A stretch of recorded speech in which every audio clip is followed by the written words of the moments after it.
Vaikeliuk, aš žinai, kur skaniausi čiburėkai Vilniuje? Ateik, aš tau parodysiu. Užeik į Prusakovų užkandinę.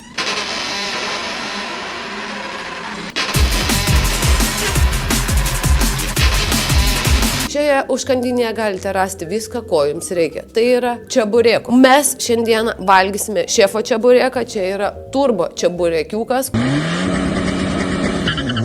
Kokią dar nesu ragavus. Su kiauliena, jautiena, dvigubų sūrių ir grybais. Tuomet turim kiaulieną, jautieną, avieną, saliamis. Gali būti labai mandras ir susidėti savo čiaburėkiuką.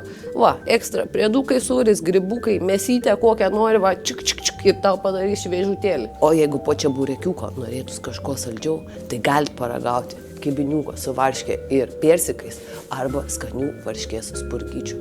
Interjeras švediškos stiliaus su prabangos akcentais, o kas pliusas, kad nesmirda aliejum kaip visose čiaburėkinėse. Ir dar visas pramogų kampelis yra netgi. Nu, nejuokink, prašau, gerai. Sušalote? Taip, sušalome. Kas sakė, kad dydis nesvarbu, visiškai melavo. Prieš šalant čiaburėką, ar žinot, ką reikia padaryti? Taip, burnytę praskalauti sultinuku.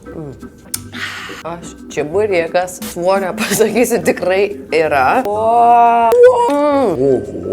Eik tu savo su jo labiau, skirtingi sūriai du, netgi matosi. Nėra tušti kampai, kaip visada būna dažniausiai prastai. Sūrio bomba. Antrasis čiaburėkas būtų su aviena, kaina 4,50. Dydis labai klasiškai didelis.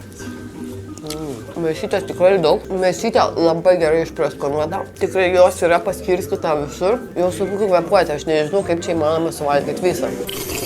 Įvertinant čiaburėkus, dydis buvo nežmoniškas, skani tešla, labai plonutė, traškumas super.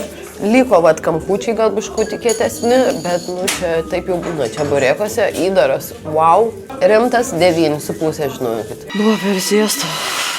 O komentaruose rašykite, ar norėtumėte išgirsti repo gabaliuką apie čiaburėkiuką.